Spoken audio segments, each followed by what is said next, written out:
नमस्कार, news state देख रहे हैं आप। सबसे बड़ा मुद्दा के साथ मैं हूं कुंदन जमैर। अयोध्या में राम मंदिर का रास्ता तो साफ हो गया है, लेकिन अब संतों के बीच तकरार शुरू हुई है। ये तकरार है ट्रस्ट को लेकर। ट्रस्ट को लेकर अलग अलग दावे पेश किए जा रहे हैं। तो विश्व हिंदू परिषद के राम मंदिर मॉडल के जवाब में रामालय ट्रस्ट ने भी राम मंदिर का नक्शा पेश कर दिया है। ट्रस्ट और मंदिर को लेकर संतों के अलग अलग दावे हैं, अलग अलग दलीलें हैं। इस कार्यक्रम में हम इन्हीं दावों को समझने की कोशिश करेंगे और ये भी समझेंगे कि आखिर इसका समाधान क्या हो सकता है।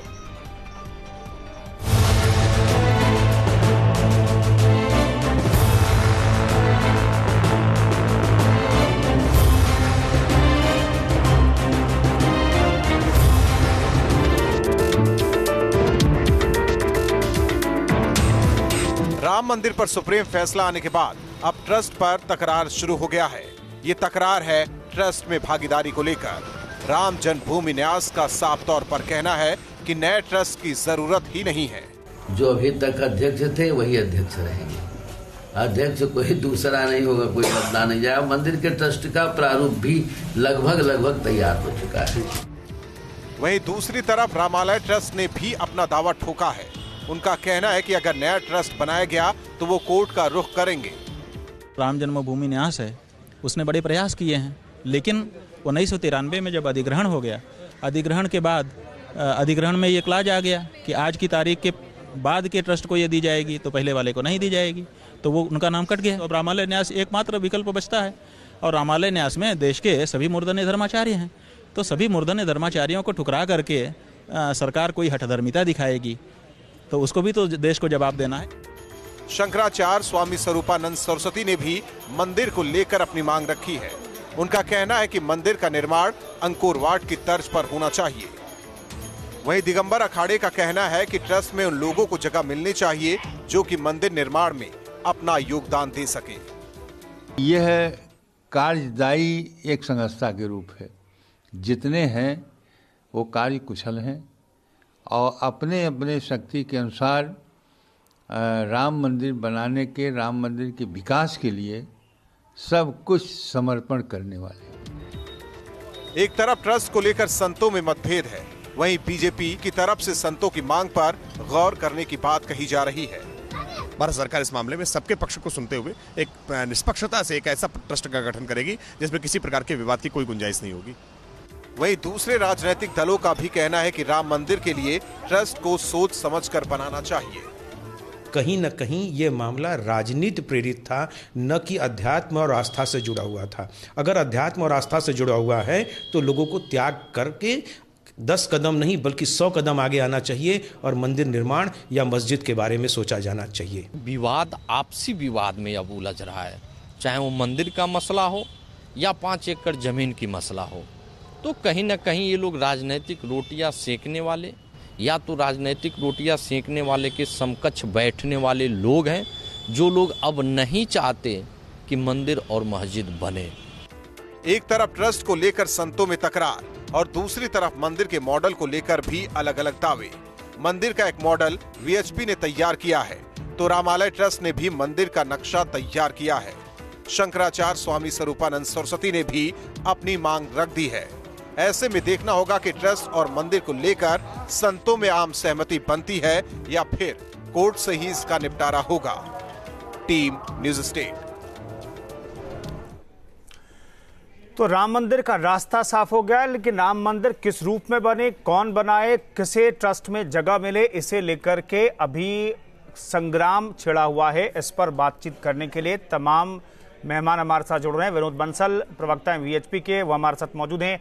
आचार्य सत्येंद्र दास हमारे साथ जुड़ेंगे, मुख्य पुजारी रामलला के। महंत आनंद गिरी अखाड़ा परिषद से हमारे साथ जुड़ेंगे। हरीश चंद्र श्रीवास्तव बीजेपी प्रवक्ता मौजूद हैं और गौतम राणे सागर हमारे साथ प्रवक्ता पीएसपीएल के मौजूद है। लेकिन पहला सवाल विनोद बंसल साहब, दरअसल सभी का स्वागत है। विनोद बंसल साहब, मैं एक चीज जानना चाहता हूं आपसे। अब तो 2-3 तरह के नक्शे भी सामने आ रहे हैं, लेकिन जहन में जो है मंदिर को लेकर के जब भी हम सोचते हैं, लगता है कि उनसे हमारा संपर्क टूट गया। उनसे हम बातचीत करने की कोशिश करेंगे। आचार्य सत्येंद्र दास जी हमारे साथ मौजूद हैं, मुख्य पुजारी रामलला के। आचार्य सत्येंद्र दास जी, अब नक्शे को लेकर के विवाद की बात कही जा रही है, कौन ट्रस्ट में शामिल हो इस पर भी बातचीत चल रही है। मेरा सवाल है कि क्या बेवजह क्या विवाद है ये? सरकार को अपना काम करने देना चाहिए, अपने आप को सामने ला करके बेवजह इस मसले को विवाद के बीच नहीं खींचना चाहिए। क्या लगता है आपको ऐसा?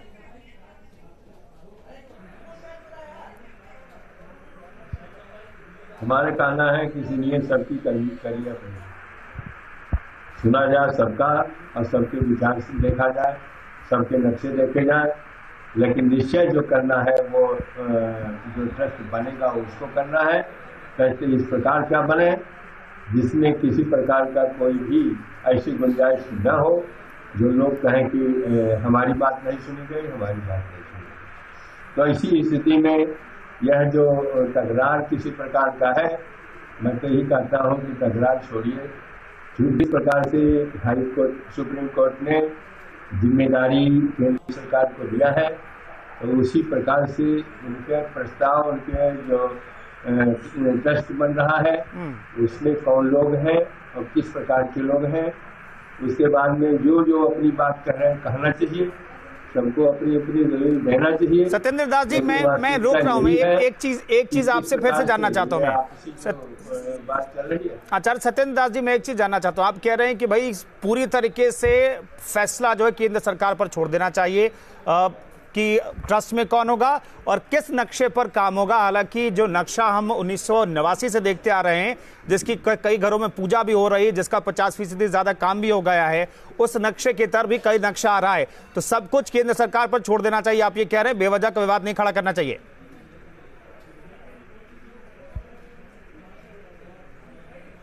जी हाँ, बिल्कुल। जो नक्शे बने हैं ये अपनी बात कहिए, लेकिन निर्णय करना है केंद्र सरकार को। वो सारी बातों को देख करके, सुन करके वास्तविकता क्या है, ठीक है, और इसमें कौन सा ऐसा है कि जिसके साथ इस नक्शे को माना जाए, इस नक्शे को न माना जाए, या सभी में से कुछ न कुछ अंश लेकर के इसको किया जाए। आचार्य तो ये सारी बातें जो है वो हम समझ रहे हैं कि आप कह रहे हैं कि बेवजह जो है इस मामले को तूल नहीं देना चाहिए, अपनी दावेदारी पेश नहीं करनी चाहिए, क्योंकि कई लोग सामने आ गए हैं, कह रहे हैं कि ट्रस्ट में जगह दीजिए, इस नक्शे पर काम होना चाहिए। विनोद बंसल जी हमारे साथ वीएचपी से जुड़ गए हैं। विनोद बंसल साहब, एक नक्शा तो हम 1989 से देखते आ रहे हैं, जिसकी घरों में पूजा भी हो रही है, जिसकी छवि जो है मन मस्तिष्क में है, राम मंदिर कैसा हो, लेकिन अब जमीन चूंकि बहुत बड़ी मिल गई है, तो उस नक्शे को लेकर के भी चर्चा हो रही है कि क्या उसके इतर भी कोई नक्शे पर काम किया जा सकता है। इसके इतर कई लोग आ रहे हैं, कई संगठन आ रहे हैं। राम जन्मभूमि न्यास तो ठीक है, इसके इतर रामालय न्यास भी सामने आया, कहा जा रहा है कि उन्हें ट्रस्ट में शामिल किया जाए और उन्हें जिम्मेदारी सौंपी जाए। इस तरह की बातें क्या संदेश दे रही हैं? कुंदन जी, देखिए, लोगों को बोलने की स्वतंत्रता है ना जी, हमारा देश स्वतंत्र है और हमारे पास अभिव्यक्ति की स्वतंत्रता का मौलिक अधिकार भी है। तो मुझे लगता है सबको अपनी तरह से बोलने देना चाहिए। लेकिन बात यह है कि जो मूल बात है वो ये है माननीय सर्वोच्च न्यायालय का निर्णय। माननीय सर्वोच्च न्यायालय के निर्णय में विशुद्ध रूप से उन्होंने जो पावर है वो सेंट्रल गवर्नमेंट को दी है। केंद्र सरकार को कहा है कि आप ट्रस्ट बनाइए और ट्रस्ट के हिसाब से जो ट्रस्ट के बाईलॉज होंगे उस हिसाब से आगे का मंदिर के निर्माण का कार्य और जो मस्जिद को जो जमीन देने का काम है वो आप उसमें करिए। तो देखिए, जहाँ तक आपने जिसका जिक्र किया मंदिर का, तो निश्चित रूप से मंदिर का जो भव्य स्वरूप जो है और जो चित्र है, जो लाखों घरों में आज भी पूजित करके रखा हुआ है, वो उसी तरीके से मंदिर बनेगा। और जहां आपने जगह की बताई तो मुझे लगता है कि वो शायद गलतफहमी है कि हमारा जो मंदिर है वो मंदिर की छोटी सी जगह में बनने वाला है। अगर छोटी सी जगह में बनने वाला होता तो जो इलाहाबाद उच्च न्यायालय ने 3 टुकड़े किए थे शायद उसमें बन जाता, लेकिन ऐसा नहीं है। एक भव्य मंदिर, विराट मंदिर होगा जो दुनिया का एक अद्भुत मंदिर होगा। तो मुझे लगता है कि उन सब चीज़ों के लिए हमें इंतजार करना चाहिए कि माननीय अपनी केंद्र सरकार जो ट्रस्ट बनाएगी उस ट्रस्ट में कौन कौन शामिल होंगे और ट्रस्ट के में कौन कौन ट्रस्टी के साथ साथ जो है वो आगे ट्रस्ट की कार्रवाई कैसे चलेगी, वो आने के बाद ही मुझे लगता है इस पर चर्चा करेंगे तो ज्यादा ठीक रहेगा। पूज्य संत जो शुरू से इस मामले में जुड़े रहे, जो लोग इसमें शुरू से ही जिन्होंने कंट्रीब्यूशन किया, वो सब रहने वाले हैं। हाँ, ठीक है। विनोद बंसल जी, एक चीज और जानना चाहता हूं मैं। अब कुछ लोग हैं, ये कहा जा रहा है, रामालय न्यास की तरफ से भी कहा गया कि उन्हें ये जिम्मेदारी सौंपी देनी चाहिए। हमने जब सोमनाथ मंदिर के ट्रस्ट के बारे में हम जिक्र करते हैं तो 6 सदस्य सिर्फ बनाए गए। इस ट्रस्ट में कितने लोग हो सकते हैं? क्या किसी एक संस्था को, एक संगठन को या फिर किसी एक न्यास को क्या पूरी जिम्मेदारी दी जा सकती है, या फिर व्यक्ति विशेष को चुनकर के इसमें शामिल किया जाएगा? मंदिर कैसा हो, स्वरूप कैसा हो और कैसे जल्दी से जल्दी मंदिर बने, ये कोशिश होगी केंद्र सरकार की। जरा जल्दी से क्लियर कर दीजिए।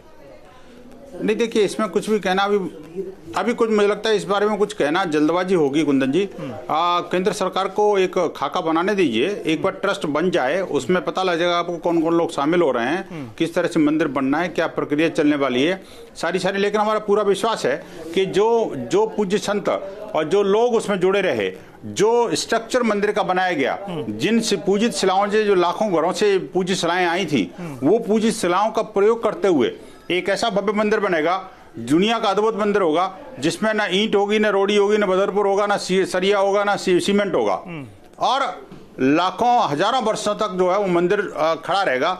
ऐसा एक भव्य मंदिर बनेगा, आप देखते रहिए। लेकिन मुझे लगता है कि कौन होगा, कौन किसको श्रेय देना है, कौन होना चाहिए, कौन नहीं होना चाहिए, इस बारे में मुझे लगता है कोई विवाद है भी नहीं और न ही हमें इस बारे में सोचना चाहिए। केंद्र सरकार का मामला है, जैसे सुप्रीम कोर्ट ने कहा है, वो सुप्रीम कोर्ट के डायरेक्शन के अनुसार केंद्र सरकार करेगी, और जब किसी को कोई दिक्कत आएगी तो केंद्र सरकार से अप्रोच करेगा। मुझे लगता है कि मंदिर के लिए आप संपूर्ण भारत को एक होकर के सिर्फ और सिर्फ आपसी भेदभाव भुला करके, मेरा अपना भला करके कि मेरा है मत तेरा है, हमने विश्व हिंदू परिषद ने कभी नहीं कहा कि मंदिर निर्माण की लड़ाई हमने अकेले लड़ी, ये हमने लड़ी। हमारा तो जन्म 64 में हुआ था और 84 में मंदिर निर्माण का काम शुरू किया, जबकि मंदिर का आंदोलन तो 1528 से चल रहा है। 76 युद्धों में 4 लाख लोगों ने कम से कम बलिदान दिया।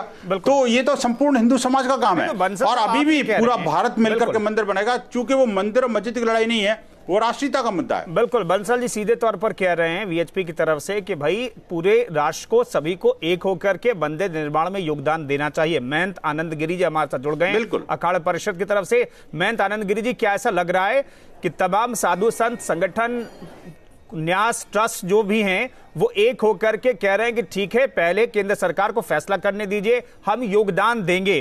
क्या ये भाव दिखाई दे रहा है? क्या इसके इतर ही भाव दिख रहा है मुझे तो?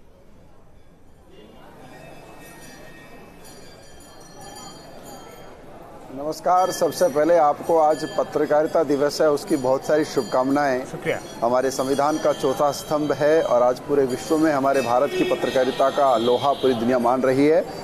और रही बात, जैसे कि अभी बंसल साहब ने भी कहा और आप भी लगातार इस चैनल पे चला रहे हैं, कि सबसे बड़ी खुशी की बात यह है कि ये जो फैसला है ये पूरे भारत के सौहार्द को बनाने वाला है। इस फैसले ने हम हिंदू मुस्लिमों को और नज़दीक लाने का काम किया है, हमारे आपसी रंजिशें इससे नष्ट हुई है, और अब राजनीतिक मुद्दा नहीं रहेगा राम मंदिर। विषय मात्र केवल इतना है कि मंदिर कैसा हो, खाली ईंटगारों का हो या फिर कुछ कमेटी के लोगों का हो। मंदिर का जो हम सन्यासी या हम विरक्त महात्मा जो हैं, हम वैष्णव, हम उदासीन, हम जितने हम परंपरा के संत हैं, हमारे यहाँ पंचायती सिस्टम चलता है, हमारे यहाँ एक संविधान चलता है जिसके तहत कोई व्यक्ति उस आधिकारिक स्थान का मालिक नहीं होता है, सब उसके सेवक होते हैं। मंदिर का वास्तविक स्वरूप क्या होना चाहिए? वह स्वरूप हो कि जिस मंदिर से विद्या का अध्ययन हो, जिस मंदिर से सेवा का उत्सर्जन हो, और जिस मंदिर से पूरे विश्व में भारत की संस्कृति का प्रचार प्रसार हो।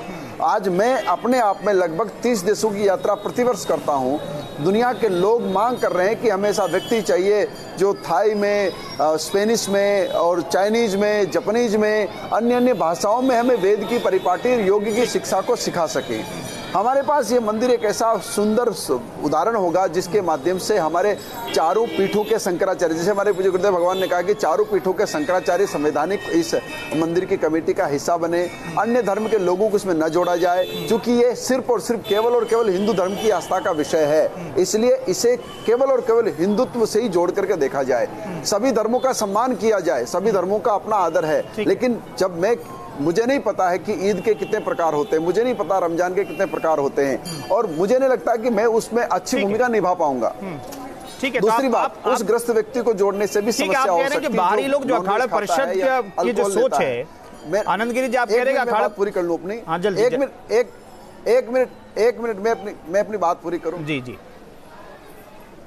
मेरा ये कहना है कि एक वो व्यक्ति जुड़े जो सात्विक हो और धार्मिक हो, जिससे पूरे विश्व में शिक्षा का प्रचार हो और पूरे विश्व में शांति का और सनातन का प्रचार हो, जिसके लिए संवैधानिक परंपरागत साधु संत हैं, उनको ही इसमें रखा जाए ताकि ये बहुत अच्छे से। और सबसे बड़ी बात, जो दिग्विजय नाथ जी ने जो सेवा की है, उनका नेतृत्व बहुत महत्वपूर्ण रहा है। तो वर्तमान हमारे मुख्यमंत्री जी हैं, तो इनका भूमिका इसमें बहुत महत्वपूर्ण होनी चाहिए। ठीक है, दरअसल जानकार भी कह रहे हैं सरकार की तरफ से प्रतिनिधित्व भी, प्रदेश सरकार की तरफ से भी प्रतिनिधित्व होना जरूरी है, क्योंकि कामकाज बेहतर तरीके से हो सके। इसके लिए प्रतिनिधित्व के तौर पर क्या योगी आदित्यनाथ को शामिल किया जाएगा, ये ठीक है, ये भविष्य की बात है। हमारे साथ हरिशचंद्र श्रीवास्तव जी मौजूद हैं, बीजेपी प्रवक्ता।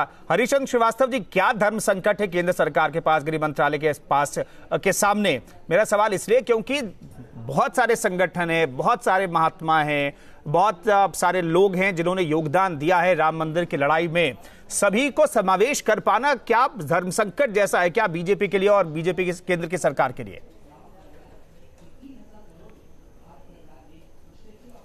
देखिए कुंदन जी, भगवान श्री राम तो सब में समाये हुए हैं और सब भगवान श्री राम में समाये हुए हैं।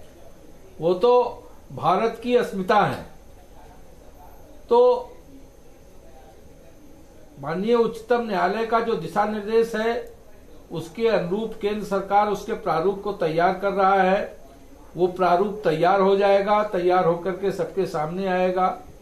तो जो उसका जैसा कि माननीय उच्चतम न्यायालय के दिशा निर्देश के प्रकाश में जो उसका ट्रस्ट का स्वरूप बनेगा, उस ट्रस्ट में लोग होंगे।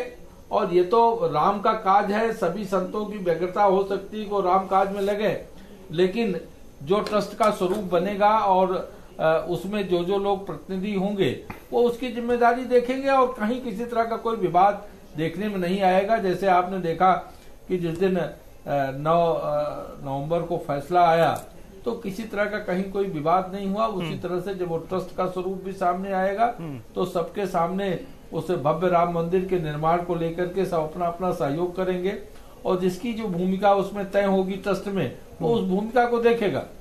बिल्कुल।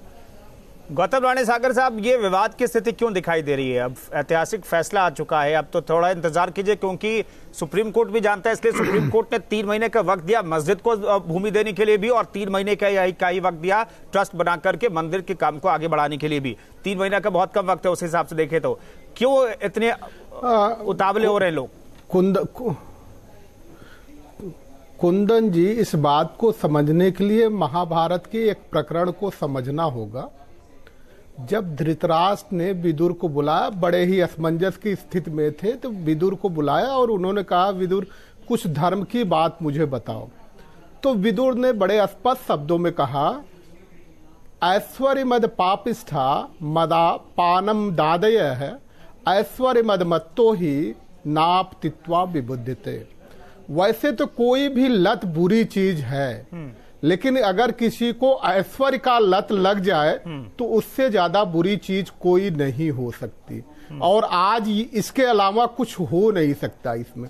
दूसरी बात एक आई थी, जो जजमेंट के आधार पे एक बात आई, और 7 जनवरी 2018 को एक घटना मेरे ख्याल से आपको याद होगी कि 4 जज आए थे पब्लिक डोमेन में, जे चेलामेश्वर, रंजन गोगोई साहब, मदन भीमराव लोकुर। नहीं सर, पॉइंट पर डायरेक्ट आते हैं ना, सीधे बात कीजिए ना, घुमाइए नहीं, क्योंकि दर्शक घूम के समझ नहीं पाएंगे। मैं समझता हूं, और वक्त भी कब है। सीधे तौर पर कहिए ना, ये विवाद क्यों हो रहा है? अरे घुमा नहीं, आप नहीं कह तो रहे ना विवाद क्यों हो रहा है। मैं इसीलिए तो कह रहा हूं। उन्होंने कहा कि sometimes administration of the supreme court is not in order and many things which are less than desirable have happened in the last few months. इसका मतलब यह है कि आप ही उसको देखिए कि हमारा जो कॉन्स्टिट्यूशन है उसका प्रिम्बल कहता है कि हम भारत को प्रभुत्व संपन्न समाजवादी धर्मनिरपेक्ष गण। सुन लीजिए, सुन लीजिए, धर्मनिरपेक्ष गणतंत्रात्मक राज्य बनाने के लिए इस स्थिति में कॉन्स्टिट्यूशन किसी भी कीमत पे ये गवाही नहीं करता। नहीं राणे साहब गवर्नमेंट ट्रस्ट डिसाइड करे। हाँ, government trust decide, government decide करे ट्रस्ट में कौन होगा, लेकिन यहाँ पर दावेदारी पेश की जा रही है। गवर्नमेंट ट्रस्ट डिसाइड करे। ठीक है, आप और ये बात सीधी तौर पर कह सकते थे राणे साहब, ये बात सीधे तौर पर कह सकते थे। मैं आ रहा हूँ, मेरे वक्त बहुत कम रहता है, अब वक्त बहुत कम रहता है चर्चा के लिए। राणे साहब मैं आवाज कम कर दिया प्लीज। राणे साहब, जितना वक्त मिलना चाहिए था आपको दे दिया, उससे ज्यादा नहीं दे सकता हूं मैं। एक बार फिर से आचार्य सत्येंद्र दास के पास में जाना चाहता हूं। आचार्य सत्येंद्र दास जी, दरअसल एक रामालय ट्रस्ट की तरफ से कहा गया कि अगर उसे जिम्मेदारी नहीं दी जाती है तो इस मामले को कोर्ट में लिया जाएगा, क्योंकि भूमि जब अक्वायर की गई, जो क्लॉज ऐड किया गया उसमें उससे पहले के किसी ट्रस्ट को आप नहीं शामिल कर सकते, जिम्मेदारी नहीं दे सकते। क्या बेवजह का विवाद खड़ा किया जा रहा है और ऐसे ट्रस्ट सिर्फ अपनी भागीदारी सुनिश्चित करने के लिए उसे जिम्मेदारी दी जाए? क्या यह कोशिश हो रही है या फिर सिर्फ इंतजार करना चाहिए? अब तो भाई 2 महीने 2.5 महीने का वक्त बचा है, ट्रस्ट सरकार बनाएगी, सब कुछ साफ हो जाएगा।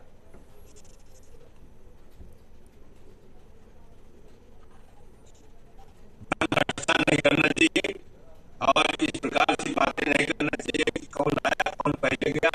सभी जो संत है, संत का काम समर्पण होता है। सत्येंद्र दास जी की आवाज नहीं साफ तौर पर मिल रही है, उनसे हम बातचीत आगे करेंगे, कोशिश करेंगे।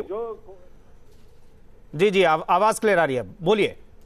जी, मैं कह रहा हूँ कि इस प्रकार धर्माचरण न करे, कोई भी टेस्ट बनाए हुए और साथ साथ समर्पण करे, भगवान राम की भव्य दिव्य मंदिर बने, इसमें सभी के सभी जितने भी टेस्ट बनाए सहयोग करें, अपनी अपनी बात, अपनी अपनी राय वो केंद्र सरकार को दें और केंद्र सरकार जो बनावे उस पर आप विश्वास करें। और मैं आशा करता हूं कि वो केंद्र सरकार जिन लोगों को उसमें सम्मिलित करेगी वो बुद्धिजीवी होंगे और साथ ही साथ कार्य। ठीक है, कुल मिलाकर के आचार्य सत्येंद्र दास कह रहे हैं वो पूरी तरीके से निर्भर हो जाइए केंद्र सरकार पर, जो भी फैसला केंद्र सरकार लेगी वो माकूल होगा, सही होगा। विनोद बंसल साहब, क्या वीएचपी फ्लेक्सिबल है किसी भी ढांचे को लेकर के, किसी भी नक्शे को लेकर के, किसी भी ट्रस्ट में सदस्य को लेकर के, क्या वीएचपी फ्लेक्सिबल है? नहीं, देखिए फ्लेक्सिबिलिटी की बात नहीं है। भगवान राम की हो रही है तो मर्यादा पुरुषोत्तम की हो रही है, तो इसका मतलब ये भी है कि वो ऐसे महान व्यक्तित्व की हो रही है जिसने कि अपने लिए कुछ नहीं किया, संपूर्ण जीवन उन्होंने समाज के लिए, राष्ट्र के लिए जिया और समाज के निम्नतम लोगों को ऊपर उठाने का काम किया, यानी सामाजिक समरसता का और आपसी व्यवहार का जो सर्वोत्तम उदाहरण है भगवान राम ने पेश किया। तो मुझे लगता है इनके ट्रस्ट में ये होना चाहिए, वो होना चाहिए, मैं क्यों नहीं आया, वो क्यों नहीं आया, ये सब चीजें विचारने का विषय नहीं है। अब तो ये है कि भगवान श्री राम का भव्य मंदिर सब लोग मिलकर के बनाएं और केंद्र सरकार जो योजना बनाए उसको सजेशन तो आप दे सकते हो, लेकिन कम से कम उसको प्रतिरूप करने के लिए, भव्य मंदिर बनाने के लिए सबको एक रूपता के साथ मिलकर के काम आगे आना पड़ेगा और इसमें आपसी मनभेद जो भी थोड़ा बहुत होगा तो वो दूर हो जाएगा। ये जो लोग बातें जरूर कर रहे हैं, बट मुझे पता है सबकी निष्ठा सिर्फ और सिर्फ भव्य दिव्य राम मंदिर की है, जो कि जन्मभूमि पर शीघ्र बनेगा। ये देखिए, एक मंदिर नहीं होगा, ये वास्तव में भगवान राम का मंदिर नहीं होगा, यह राष्ट्र मंदिर होगा। ये राष्ट्रीय एकता का एक बहुत बड़ा बीज मंत्र होगा। आप देखिए, भगवान राम ने पहले भी यूनिफाइंग करने की कोशिश की थी और आज भी यूनिफाइंग फोर्स के रूप में काम आएंगे और अभी जो है पूरे संपूर्ण भारत को एक करेंगे। बिल्कुल, बंसल साहब सीधे तौर पर कह रहे हैं कि जो भी दावेदारी पेश की जा रही है, जो मतभेद की बात कही जा रही है, ट्रस्ट बन करके सामने आ जाएगा तो वो सब शिकायतें दूर हो जाएगी। महंत आनंद गिरी जी, दरअसल अखाड़ा परिषद की भी अपनी शर्त है, वो कह रहे हैं कि बाहरी लोगों के इस ट्रस्ट में शामिल नहीं होना चाहिए। मेरा सवाल यह है कि क्या केंद्र सरकार के सामने, गृह मंत्रालय के सामने जैसे ट्रस्ट बनाना है, उसके सामने भी धर्म संकट है, क्योंकि दावेदार बहुत सामने आ गए हैं, साधु संत ही हैं, जिस दायरे में आप रख रहे हैं कि सदस्य होने चाहिए, संस्था होनी चाहिए, वो उसी दायरे में है, लेकिन बहुत संख्या है उनकी। क्या सभी के समावेश संभव है?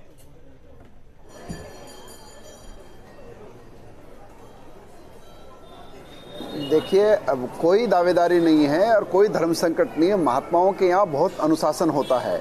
हमारे जब आचार्य स्वयं इसके आधिकारिक सदस्य हो जाएंगे तो आचार्य के पांव में सभी संत अपने आप सम्मानित हो जाते हैं और हमारा मुख्य उद्देश्य यही है कि भगवान राम का जो आचरण था उसी की स्थिति को दुनिया भर में पहुंचाना है।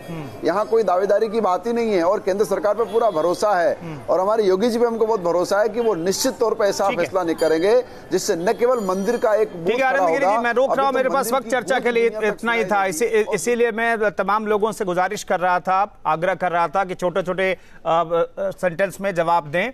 बहुत बहुत शुक्रिया तमाम लोगों का, तमाम मेहमानों का बहुत बहुत शुक्रिया चर्चा में शरीक होने के लिए। तो आज सबसे बड़ा मुद्दा में फिलहाल इतना ही, रुकेंगे एक छोटे से ब्रेक के लिए। आप बने रहिए न्यूज़ स्टेट के साथ।